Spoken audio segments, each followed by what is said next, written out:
cooling off in the shade because it's pretty warm. It's warm for Missouri. And then, what? Who's that?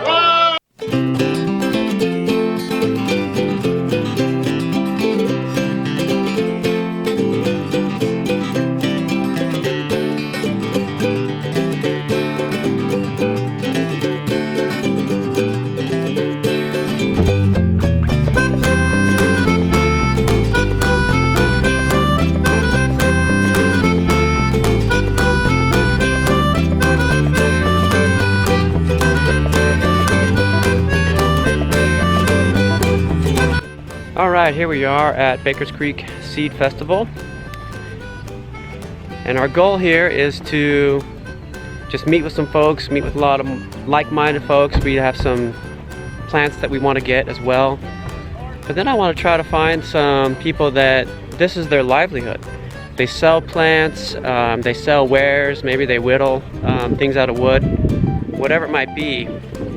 They make a full living off their homestead, off of farming, whatever it is, but that this is their full employment. And I want to interview them and find out the top 3 things that they think it takes to be a successful entrepreneur. So hopefully we can get some interviews here, meet up with some awesome people, and have a great time with the family. So here we go. Hey guys, where are we going? Baker Creek. Baker Creek, we're about to head in. We're buddying up for safety. And here comes Mommy and Esther. Esther forgot her money in the van, so they went back to get it. And we're all gonna head in. See if we get some plants, meet some great people, hopefully do some interviews. Here we go. Bunch of people. Pretty cool. That's a trailer load of food. Look at this.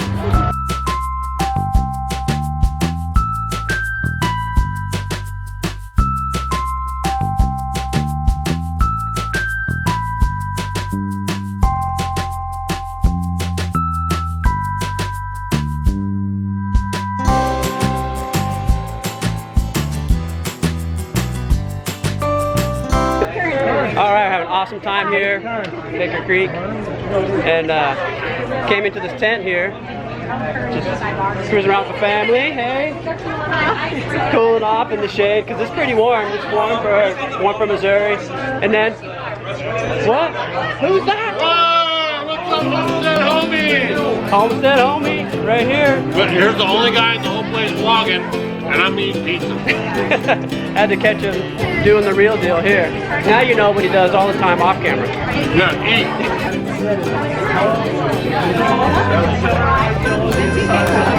Doug and Stacy off grid.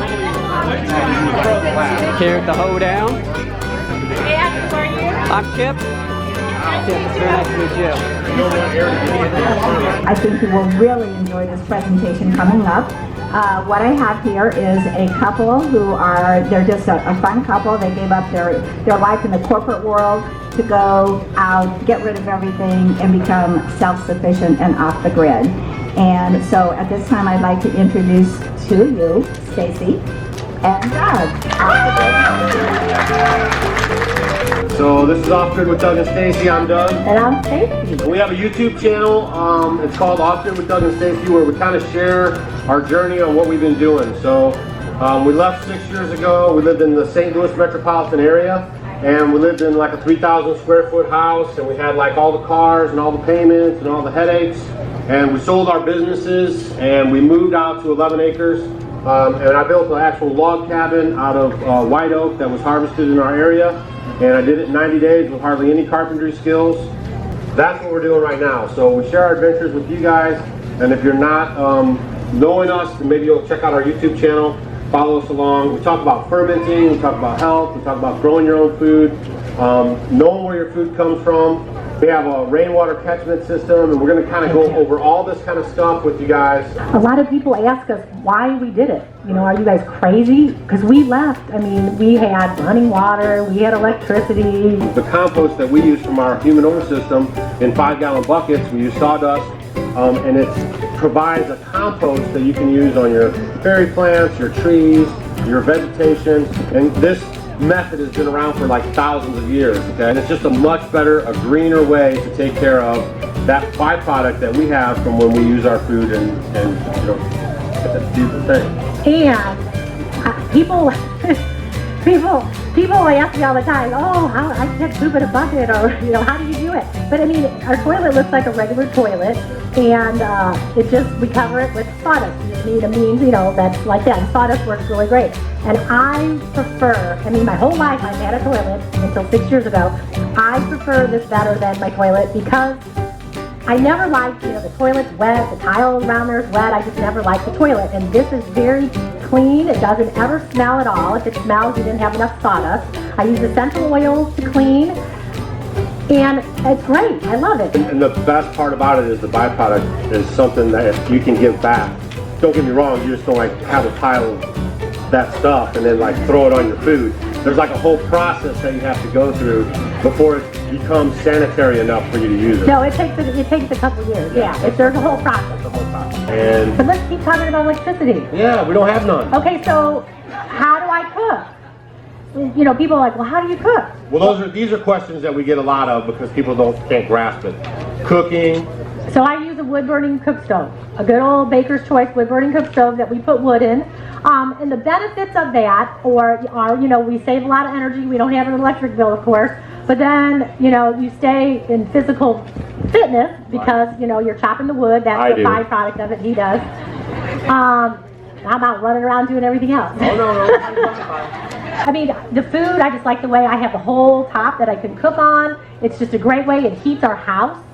Hot water. Then it has a reservoir in the back, and then that way, and we have a little faucet thing that we get on there, so I have hot water. So we do have a clawed bathtub that we take baths in, and we put the water in there and mix it with cold water, and we can take a bath when we want to take a bath. But then in the summertime, I will utilize a sun oven. We have an all-American sun oven that I cook with all the time, and I love it to death, and it's very helpful. I could cook 2 rotisserie chickens in it.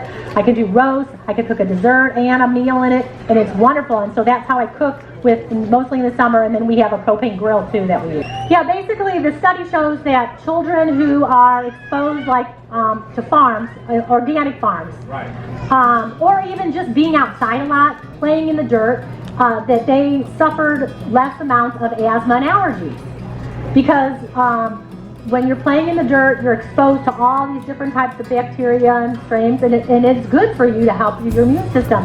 And the same, I mean, I'll even have a testimony for him. He always had really bad sinus problems, and he would always be congested all the time, no matter what.